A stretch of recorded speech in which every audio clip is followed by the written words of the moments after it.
Hi everyone. We're back at it again at Hope Hill Center with another podcast.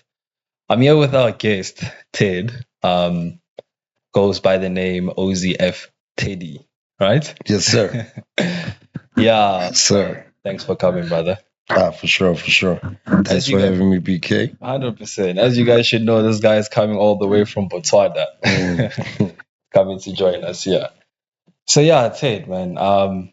Yeah, thank you for coming. I just wanted you also to give our viewers, something, to learn from, your past experiences and stuff like that, Yeah, Um, but mostly I want us to touch based on, like those active days and, how it all started, like from the beginning before you became an addict, right? right. Like, where does all of that start from? Where does it come from? I can't really put my finger on it, Yeah. like from the villain story from the get go, right? Hmm. But I'm from a small village in Botswana called Tamara. It's a small village, a few things to do around, like next door there's a what do you call it, a goatee. Like it should be. Yeah, like it should be in Okay. the other side of the Shabin where kids that down, they send us, yo, I'm gonna go and get me this, you know what I'm saying? No. Start tasting it, you get a buzz, but I can't really blame it on that because um I'm 34 right now, Okay. right? And I started drinking when I was 22 Mm. at varsity. I came in first year at varsity, I wasn't drinking. Second year, I wasn't drinking. Third year, I started drinking wine. Hmm. You know what I mean? Hmm. Started hitting the club. That's when my career started picking up. I do music. My 100%. career started picking up. I'm at the club. I get a taste. I'm moving. I'm moving. I'm moving. Ups, downs. Started trying all kinds of stuff. I think especially around lockdown. Yeah, that's when it kind of like Escalated. yeah. That's when I had a lot of time on my hands. Yeah. Yeah, started playing with my nose. Yeah. BK. That's what we say in like the rap, playing with your nose. Yeah, 100%. The music also has a part to play in that, but Right. And also like an artist, ne? mhm. Is like for me, I feel like and like creative is a different kind of mind. Mm. They just don't like to be idle. Yeah, because I heard you speaking about, the varsity and, the peer pressure. I just felt like, Right. it played a huge part also in Exactly. it. The peer pressure of the varsity. And also I just didn't have a sense of belonging at school. So I just was aloof. And I'm like, to blend in, I had to Then you be like blended. them, right? Yeah. Yeah, So you started like hanging out with the wrong crowds. You're like, oh, these niggas are doing this. right. You know what I'm saying? Because that's why I dropped out. I just didn't feel like I belonged there. You know what I'm saying? Mm. I was cool before I started drinking at varsity. Mm-hmm. Then when I started like looking for that sense of belonging and hanging with them, that's when, I got depressed, ironically. What were you studying? Media. Media. Yeah. So I was you're doing media studies at the University of Botswana. Dropped out fourth year, second semester. Couldn't take it anymore. Yeah, 100%. I can relate to some extent with that. Mm. So tell me, like, because you are a firm believer in recovery, right? Right. So you can tell the difference between, the active days and, like when you're in recovery. Like, how do you feel like about the difference between those two? Like, what is more fruitful between those two? Like, you can talk about like, those active days were like this and this. Right. All right. So then you can tell them about like, in recovery, like how is it also? Yeah, man. It's not a walk in the park, BK. All right? It's not a walk in the park. When I came to Hope Hill, it was like that's when I was still like absolutely going nuts, going crazy. Mm-hmm. In the streets drinking, drugging, fighting. You know what I'm saying? Clubbing, days, no sleep, no eating, no water. Over. But I came here, gained weight. I was cool. I was enjoying it. You know, like I wasn't even calling home. Like you get an opportunity when you're at the rehab to call your family and friends. I didn't even want to do that. That's how I was detached from reality. Reality, yeah. At a point where I just didn't feel people. You know? Came 30 days. When I came home, I was fresh. Saw my family like in a different light. Yeah, but how was the I saw my family rehab like experience? it's like I haven't seen them in a while, but it was only 30 days. I saw them in a different light.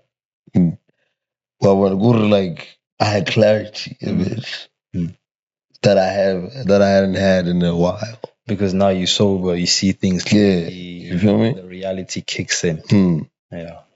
So like, you know, those bits and pieces, I kept some of that on.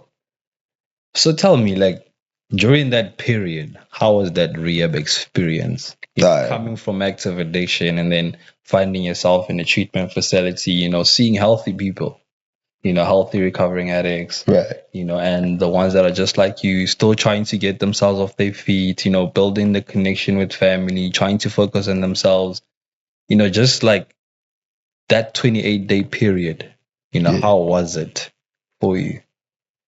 No, it was cool. Like I really don't compare myself to anybody like in that aspect. But you know, I at the back of my mind, to be honest, I'm always thinking like, yo, it could be worse. You know what I'm saying? Finding yourself in that treatment, you're like, okay, this is better. It could be worse. Yeah, I'm positive bias, BK. I'm always thinking like, yo, it could have been like that though. You know what I'm saying? It could have been like that. You know what I'm saying? Like just listening to it's gratitude, you know?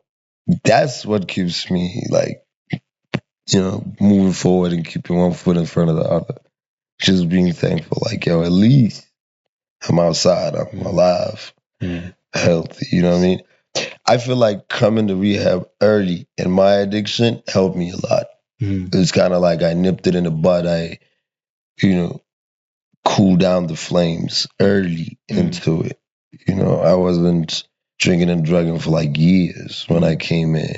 The people around me that cared, they saw it changing me, and immediately, you know, they gave me the support to deal with some of it. The most important thing for me in recovery is the therapy. Getting down to the bottom of it. It's like what's really the cause of all this bad boy activity. Yeah. You know? Just like really going deep into like the root of the problem. You know what I mean? The other things, yeah, I really like I'm just stubborn, man.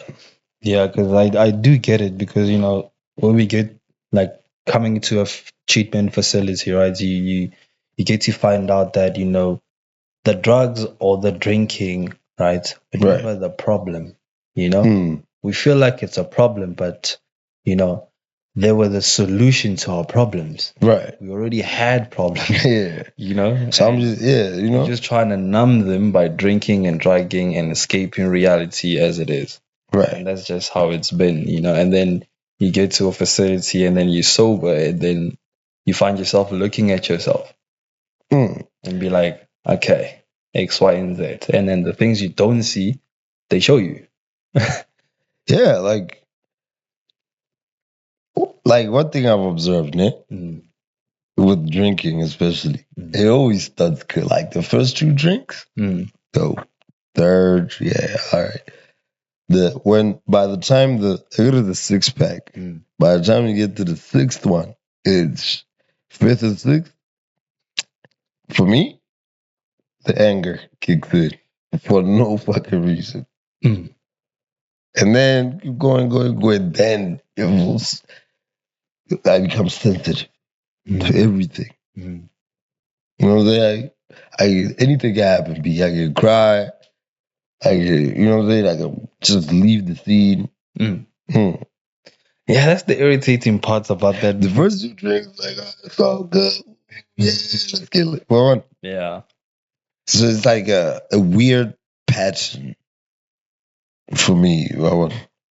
So I don't know, like I'm still working on it. Like I'm still like indulging in drinks, cut off the other stuff. But for me to fully recover, I feel like we gotta kick everything. But Mhm. yeah, it's a push and pull, man. Yeah, because that's the thing, with the drinking or the drugs, like you can use them for a certain amount of time. The irritating part is when they stop working, Right. you know? Like that same feeling you used to get, you're Mm, so used to it, to a point where now when you drink, it's like your reality is still there to some extent. right. No matter how much we try to numb it, it's still there. Like they just stop working. Before like you could drink and drug and you'll find yourself in another planet to some extent. Let me just put it like that. But then the more consistent you do it, that's where you find yourself like, okay, this is not working. And then you find yourself like still facing the same things even when you're still using, Right. you know? In Yeah, that man. I mean, moment. I can't really defend. I can't really defend um alcohol or drugs. Mm, Or mm, I can't really defend them like this. There's no way to defend them Coming from what financially. I've seen with you, like you've come a long way, you know what I mean? Like you've come a long way. You've been through some things, you've done things, and you're still moving the Right. way you're moving. You're making a life out of yourself, Like to some degree, that's God's grace, For But sure. the reason why you're still breathing is nothing else but purpose. Hmm. You still have a purpose, and you know our responsibility is to find out what that purpose is. Right. And I just And feel like every man has a purpose. Actually, everyone has a purpose, of but like course, as a man, you got to find out your purpose, and once you find your purpose, nothing can stop you. yeah, and you gotta eliminate fear, Mm, BK, from this quest of finding your purpose. mm, You can be afraid of the world if you're looking for yourself or you're looking for your purpose, especially when you're trying to really pin it down. mm, You can maybe withdraw a little bit from the normal day to day things of Earth mhm, after you pinned it down, but you can't be scared to face it. You know what I mean? mm, I believe in really facing every single problem head on. Head on. mm. Yeah, you know what I'm saying? You crash, man. I don't want to have to be like, yo, man, if it wasn't for recovery, I would have sold 100 million records.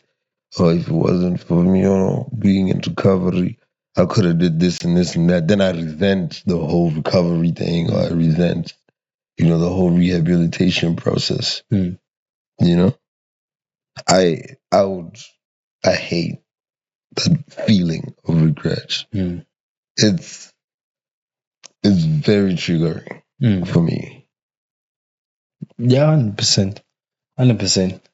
Also the one of the points of this podcast, is for just the people to also know the other side of Ted Right. that they don't Yeah. know. Yes, sir. Yes, We sir. they all know you're a musician. They know you do music. You make nice music, by the way. I Some thank you, of your man. I music appreciate is it. I appreciate it, some of your BK. music. I did tell you a little bit earlier. I was listening to some of your music. It's actually cool. It's nice. Yeah, There's some things I appreciate it. could relate to the lyrics, especially the lyrics that I was listening to. I've actually made that album. Um, but when I was at Hope, like came out around February, right? Mm-hmm. Uh, and then the album came out in April.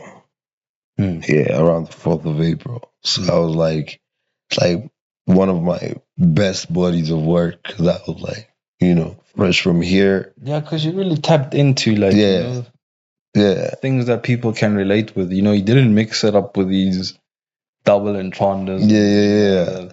So it was, just trying yeah, to rhyme. It was like straight forward. right. So that That's I came out, you know, missed me, had missed like making music, mm, and I was really like doing the work, mm, studio, that home, studio, home. mm, So I really made that album like this album cover because I came like obviously when you're like drinking, not drinking water, drinking liquor all the time, drugging, lose a little bit of weight, came rehabilitated, hmm you know, buff. On the album cover, you can see like, yo, this guy is yeah, he's in the the guy game. who he wants to be. Yeah. So I'm really proud of the body of work made in clarity.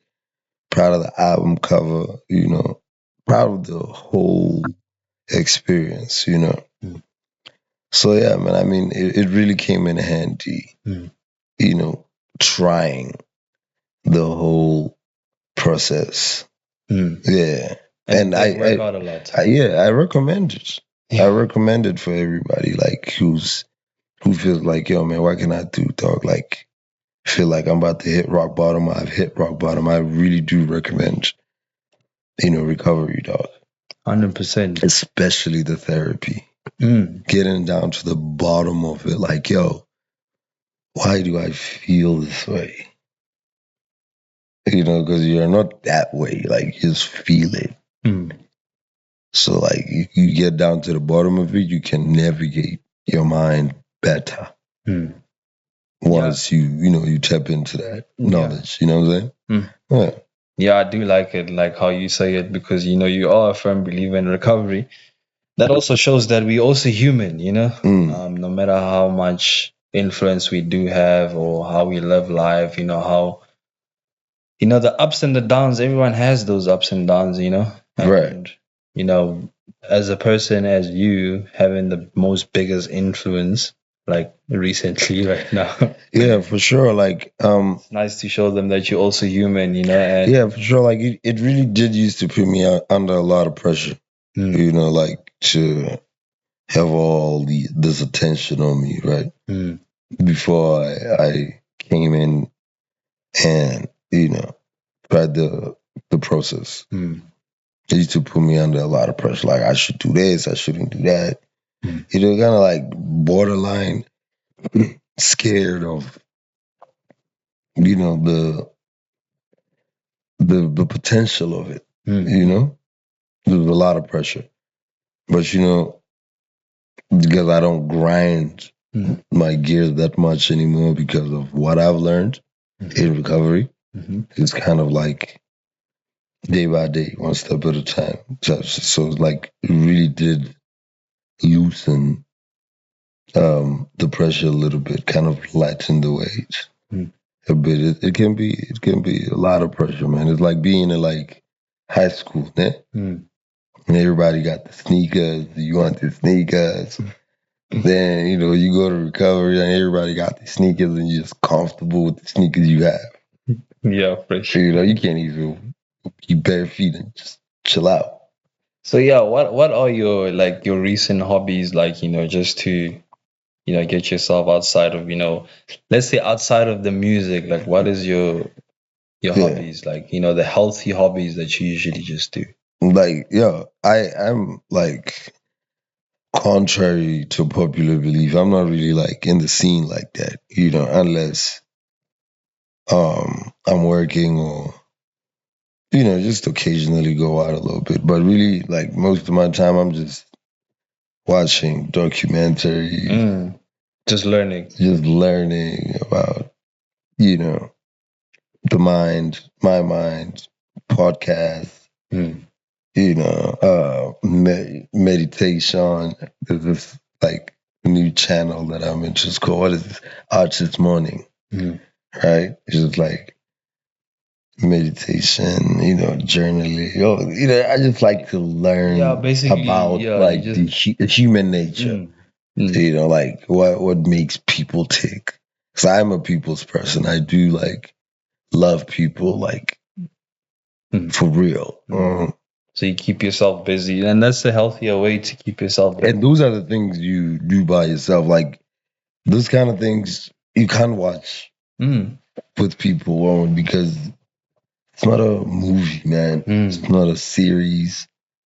And it's like visual poetry, right? You interpret it your own way and you pick what you pick. And you can't like talk through it or discuss it. It's just different. So those are the things that I just, do by myself. Gym, walk, move around. You know what I'm saying? It's nice how you don't put yourself in dangerous situations as a hobby because that doesn't work. Like what kind of dangerous situations? Like bungee jumping? Not really. Some people find it as a hobby, but I'm saying like, some hobbies are just like very hectic, Yeah, you mean like the active addiction mind of what we think as a hobby is really, really dangerous and like being like a social like a social butterfly at night. A moth. I am not a moth. I work at the club, man. I work at the club. I work at the scene. I've seen it all. In my country, I don't think there's like a village or town I haven't been to. It's really kind of getting jaded, even. Plans of moving to expanding to the rest of SEDEC. We're just kind of like reaching for the stars. Because like I really, really love what I do. It's my passion.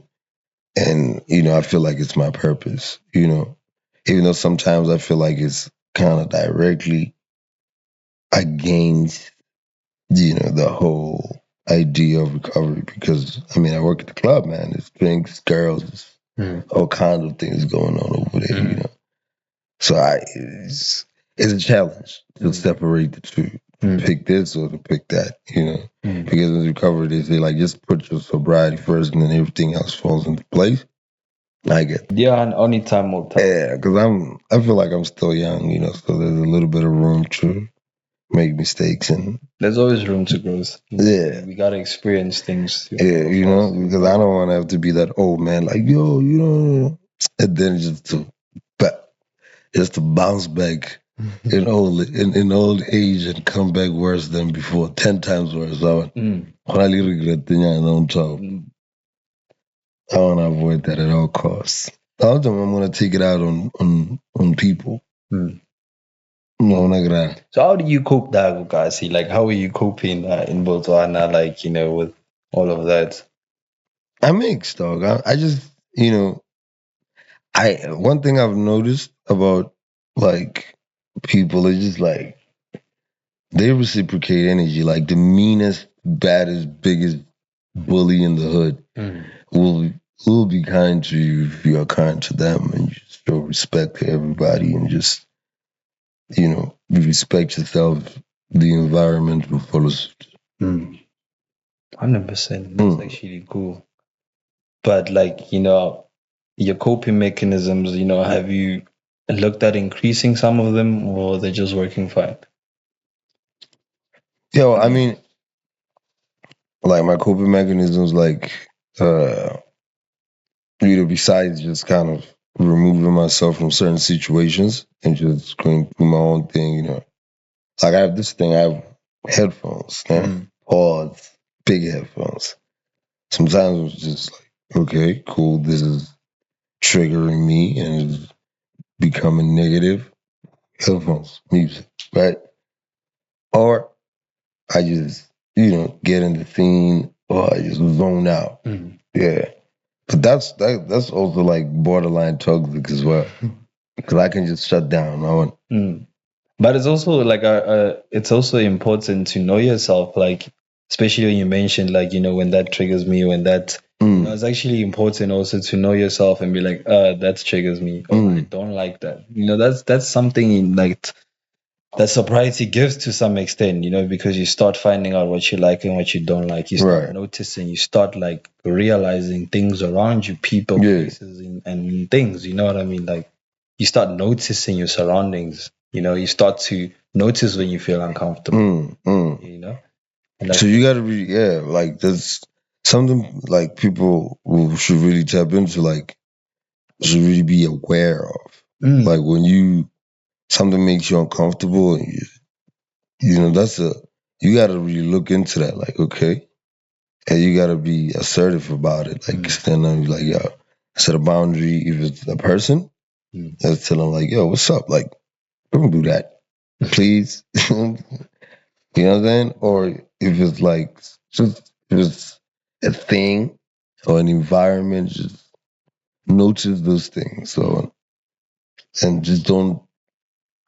just like take it to the chin. Nah. It's just gonna make you go through some things that you didn't have to go through because you were, timid about standing up for yourself against that feeling. Yeah. So tell me, like, how is your life been like recently? Just Recently it's been a bit chaotic because I got a baby on the way. Congratulations. Right? Yeah. Well, Boy or girl? Huh? Boy or girl? It's a girl. The doctor says you did a couple of scans. The doctor says it's gonna be a girl. Okay. The relationship. Relationships. Ups and downs. It is what it is, but I'm just gonna love the kid like how I love the first one. That's my seed. Yeah, and then also like the careers, picking up a little bit. So we're organizing like a concert, like a showcase. My first like 1-man show, 2-hour performance. So there's been a lot of running around. I'm really zoned in into that. So it's been kind of busy. So like when I zone into something, I really want to do the best that I can. Yeah. It's actually cool, like, you doing your thing and also like being a responsible father, That's actually a cool thing. Yeah, it's cool. Like it's actually like something to live for, man. Like it's something to live for. Like it's a different type of vibe when you do things with other people in mind, not just like for yourself.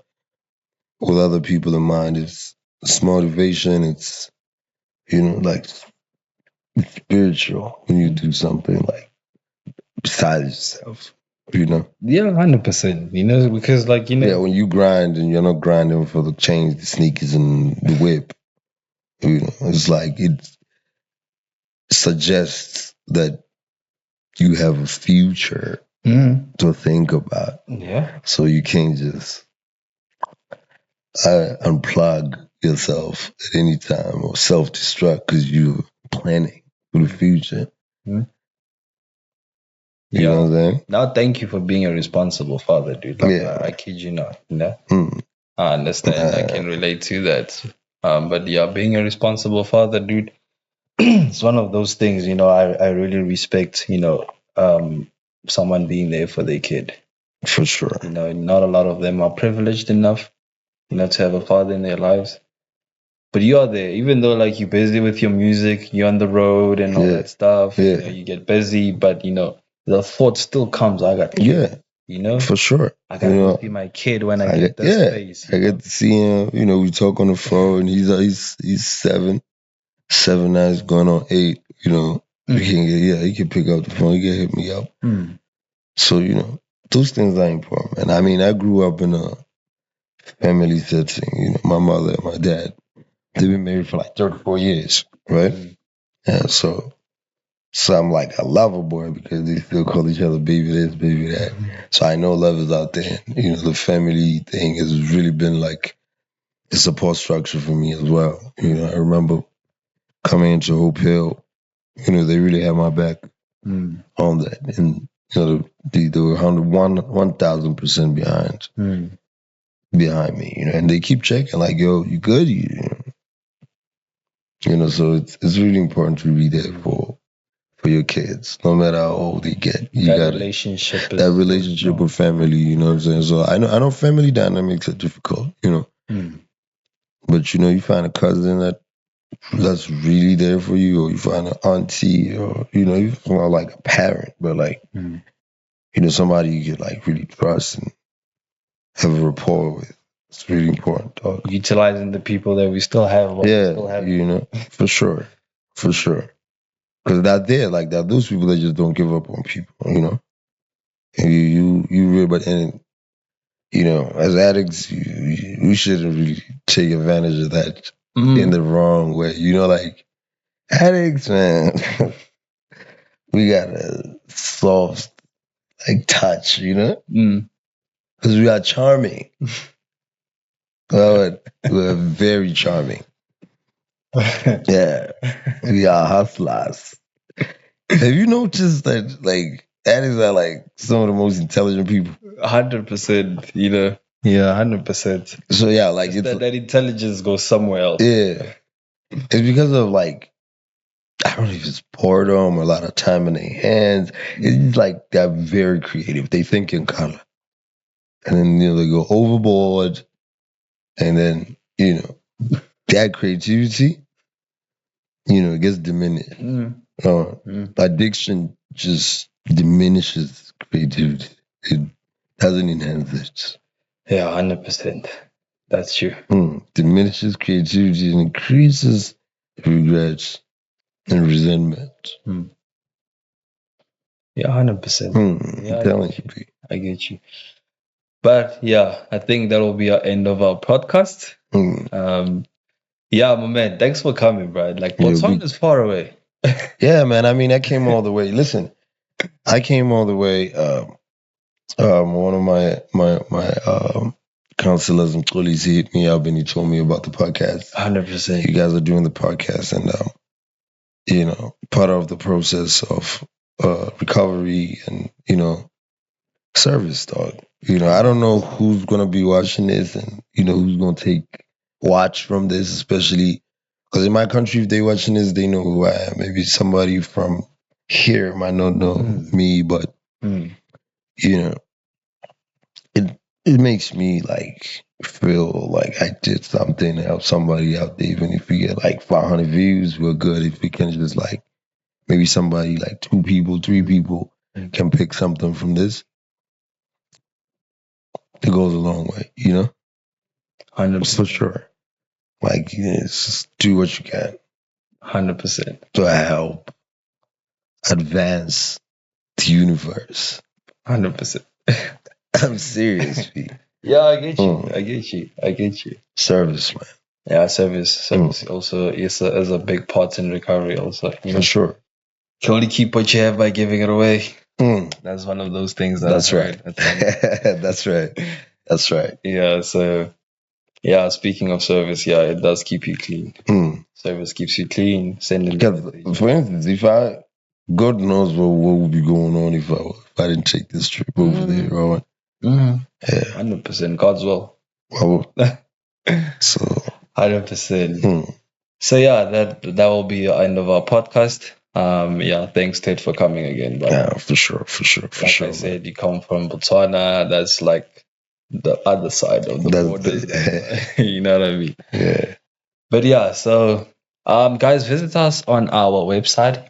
If you are willing to come to a facility, it's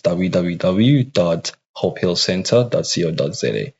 That's just for you to check in our website to check in if you might be interested. If you have someone at home struggling or needing help, we are here to help you. For You're sure. never alone unless you choose to. I always say that because it's very important. But yeah, this will be the end. Shut.